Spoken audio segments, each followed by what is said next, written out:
Deep in the heart of Buttercup Forest, a warm, delicious cookie sat alone in a tiny basket. But who would get the very last one? Once upon a time, in a quiet, cozy forest called Buttercup Forest, lived a cheerful bunny named Benny.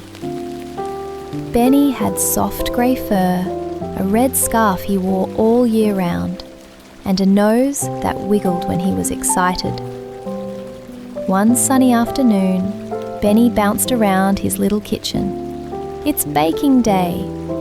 He gathered flour, sugar, chocolate chips, and a pinch of love. He mixed, stirred, and popped a tray of cookies into the oven. As the cookies baked, the sweet smell floated out the window, drifting through the trees, right to the noses of his forest friends. One by one they arrived at his door. First came Tilly the turtle, then Max the squirrel. Even Grumble the bear came out of his cave, and that almost never happened.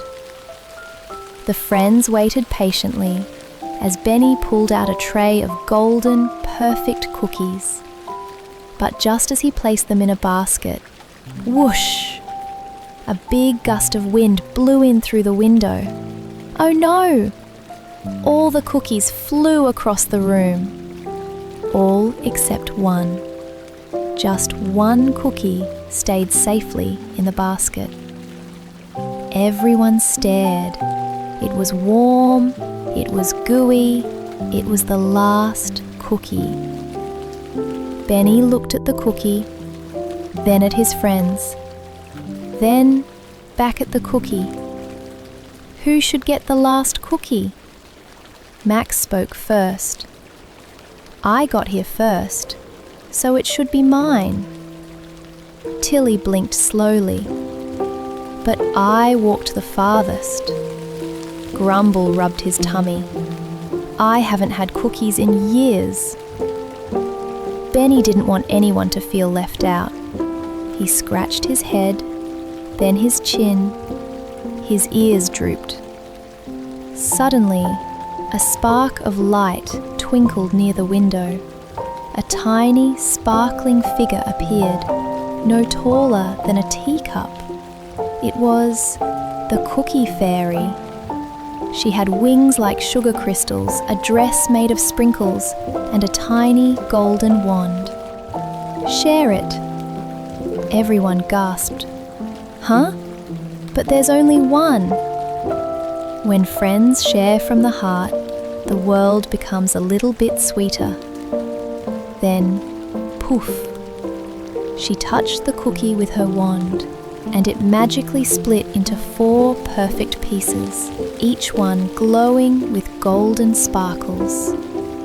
We can all have a piece. They each took a bite, and suddenly the cookie didn't just taste delicious. It made them feel happy, kind, and full of love inside. Grumble gave Max a big bear hug, which squished Max flat like a pancake, but he didn't mind. That night, Benny placed the empty basket on the windowsill.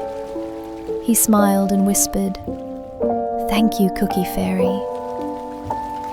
The next morning, the basket was full of cookies again. There was a tiny note. When you share, the magic never ends. The Cookie Fairy. And from that day on, Benny always baked a little extra, not just to eat, but to share. And that's the story of the last cookie. Remember, when you share with others, sweet things always come back to you. Did you enjoy your time in Buttercup Forest? There are so many more magical stories to come. If you want to hear the next tale, just tap subscribe and I'll see you in the next adventure.